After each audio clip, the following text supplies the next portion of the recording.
Okay, this is now the tarot process part 13, and today we're going to look at the fourth card in a Celtic Cross. I hope. I say I hope because I don't know what I'm going to say. And it's a bit like, it can be what you're like when you do a reading, because you know there are 78 cards and you know you're going to have a question and you're going to pick cards and you're going to talk about the answer. But you don't know in advance what cards are going to come up and what exactly you're going to say about them. So if you get anxious or worried that you're not going to be able to think of what to say, that's normal. So don't beat yourself up and don't worry about it. I mean, it's easy for me to say don't worry about it, but what you do is you've got pictures on cards, and all you need to do is talk about the picture, and you'll discover that you end up saying or giving answers to questions that people have. And all you need to do is look at the picture and describe it and talk about what's there and what's going on, remembering that there's a question. So you relate what is in the picture to what the question was about.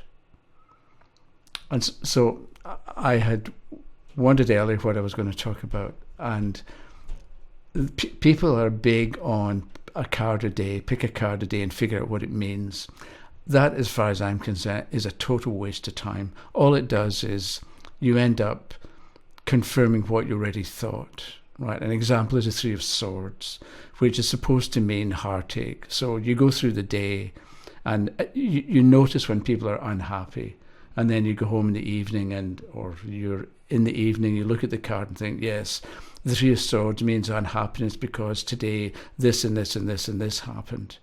But you're ignoring all the 50 other things that happened or that you experienced that had nothing to do with sorrow. So there's a problem with doing a card a day that not everybody recommends it, but most people recommend it. Whereas if you've got, for instance, the Eight of Pentacles, right, which is this card, the fellow sitting, you talk about what's going on there, and you don't have to start off talking correctly about the answer or about the question, because it's a process and it's a journey of discovery. So what you do is you start talking about, because maybe you start talking about the fact that the person is sitting down and concentrating on what they're doing. And that may be important for the questioner to understand, that you're in a certain situation and you want a solution. First thing is sit down and focus. Whereas you may notice the fact that he's working on something. So maybe you say to the person, it's important that you actually work on something. You don't just sit there and think about it and worry about it and imagine the worst. You actually, you've got a coin in front of you, or you've got something to work on.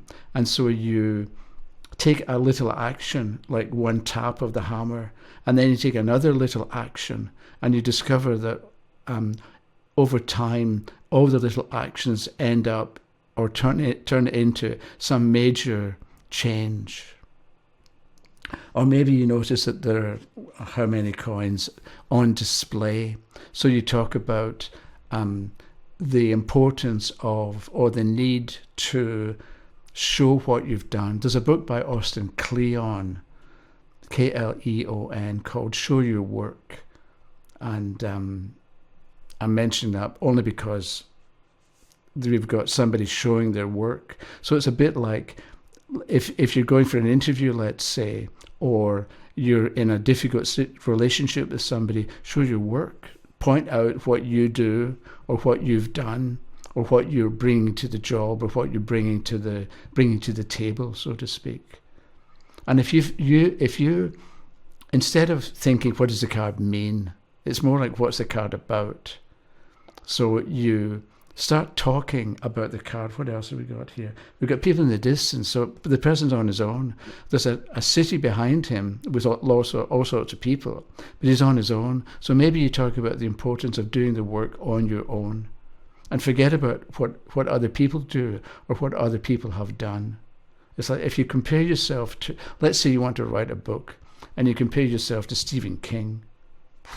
good luck. You're not going to be Stephen King. Well, maybe you are, but you're not going to start off as Stephen King or J.K. Rowling and have the success that she had. So there's no point. You're on your own. Like we've got the 8 of coins here. You're on your own, and so work steadily and focus and take care. And also we've got, maybe what you do is you begin to compare. So instead of comparing you to Stephen King, what you do is you look at the story you're writing and compare it to the last story you wrote. Or you've got chapter 7, and then instead of comparing chapter 7 to J.K. Rowling, you compare chapter 7 to chapter 6 and 5 and 4 and 3. And maybe you begin to realize that your writing is improving. And this can be what the pentacles on display represent. Okay, it's not more than I thought I was going to say. Okay, so back to the Celtic Cross. Card 1, I've got my teaching aid here. Okay, so card 1 goes there, right? We've seen this before. Card 1 is upright, card 2 goes across one. The third card, I'm following Eden Gray's notes or her method, and she wrote a number of books on the tarot in the 1970s, I think. Third card goes down below, right, and it's the foundation. So it's something about the past as well as what you can build on. So if it looks good, do more of it. If it looks bad, make some changes. And card 4, remember, this is you, the reader, looking at the spread. So card 4 goes on the left over here, and it represents the influence that's passing away. And that's it. So it has been in existence, or you've been having to deal with it, or it's been good or it's been bad for a while, but it's on its way out. So if the card represents people not getting along with each other, then that's going to come to an end. It doesn't mean that everything is going to be wonderful in the future, but at least the particular difficulty you've been going through is almost over, and it's going to change. So maybe you see things differently, and so there's an improvement. Or maybe the person you're having problems with is either going to change and be easier to get along with, or else they're out the picture and they're going to leave, or they're going to become part of the past. So you depending on what the card is and what the question is, you talk about it as an influence that's passing away. And so it's telling you something about the past. Remember, in a Celtic Cross, we've got 10 cards.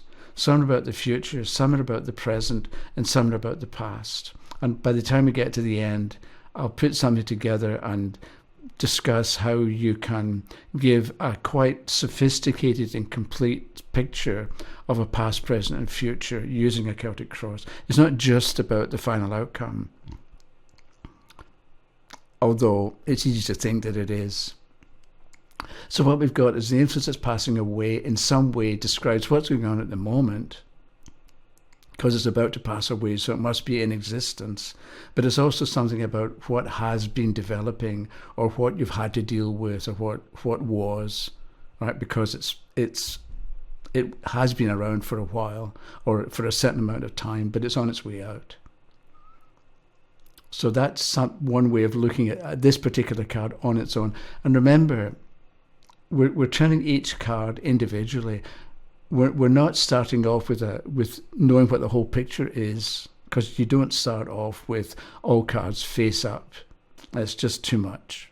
So you spread cards face down, and you turn them one at a time, and you make some kind of sense of each card as you turn it over, knowing that, and maybe explaining to the questioner that you may have to change things when you see cards for the future, or when you see other cards. But you're going to get there.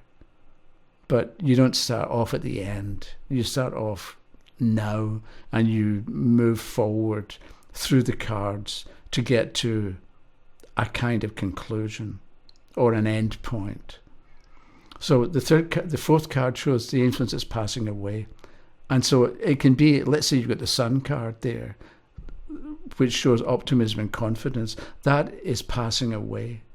And it can be useful to know that, or maybe the fourth card shows luck, right? You've been keeping your fingers crossed. You've been trusting to luck.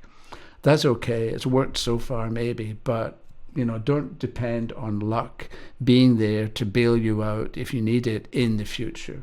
It may be, we don't know because we haven't seen the cards of the future, but generally speaking, your luck is going to run out eventually anyway. So maybe figure out other ways of dealing with the situation other than keeping your fingers crossed. So the fourth card shows the influence that's passing away, and you talk about it in that way. This is what has been, what's going on now, but you can't depend on it being there into the future. It doesn't mean everything's going to change in the future, but it does mean that that this influence is passing away, whatever that might mean for the question. The other thing you can do is, the third card is the foundation, and the fourth card is the influence that's passing away.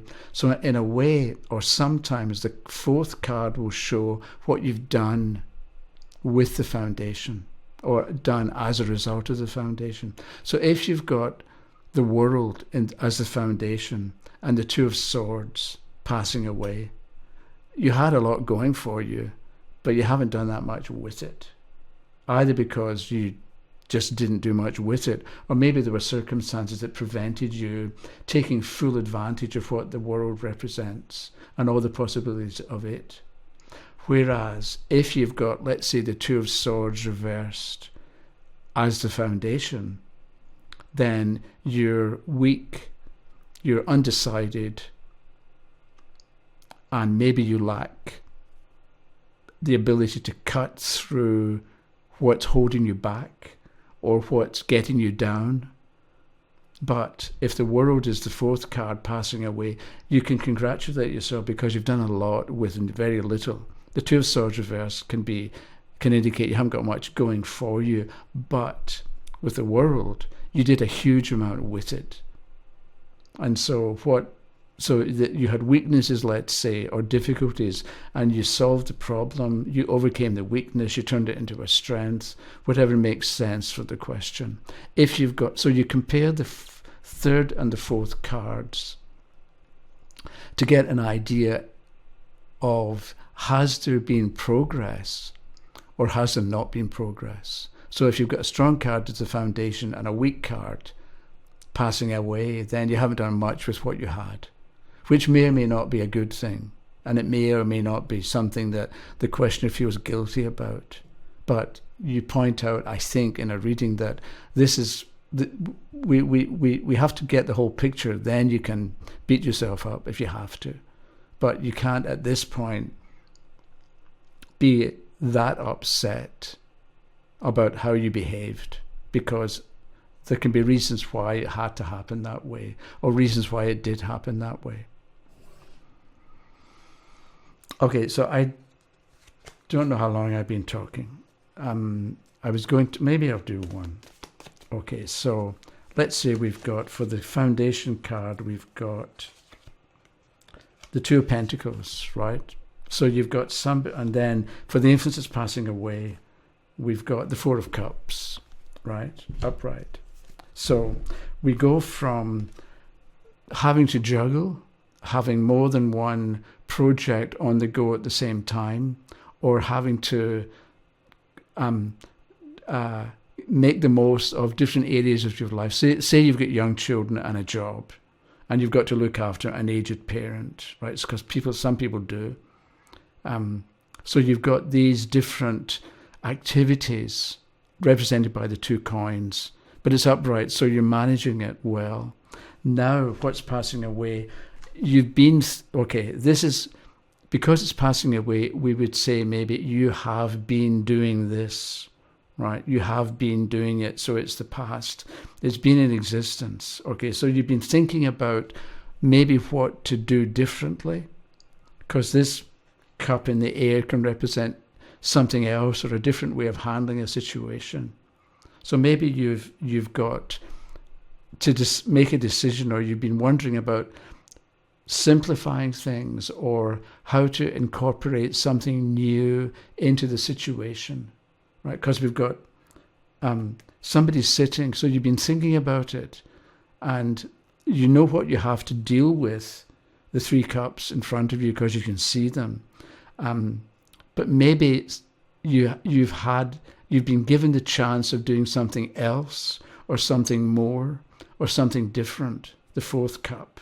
And you've been undecided about, or you've been thinking about the best.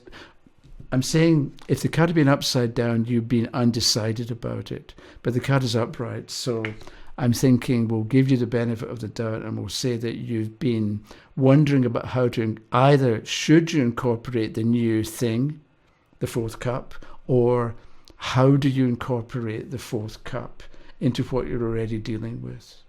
And because the foundation is a 2 of Pentacles, you're good at juggling anyway. That's a strength that you've got. For somebody else, it might be a problem that they take on too many projects and they try to do too much and they basically can't handle it. But with you, or the questioner, you've been thinking about how to incorporate the new project, let's say, or how to do something else. Or maybe this represents how you can be good to yourself as well. Because at this point, you're looking after your children, you're looking after the job, you're looking after a parent, but there's you as well. What do you do? How can you also give yourself half an hour a day to relax, or to rejuvenate, or recuperate, or just to be on your own and refresh yourself? So, but if you've been undecided about what to do, because this is the influence that's passing away, soon, maybe next, maybe immediately, you'll know what to do and you'll be able to solve the problem. Because the 5th card is what may come and the 6th card is what will come. And we'll look at the 5th card next time.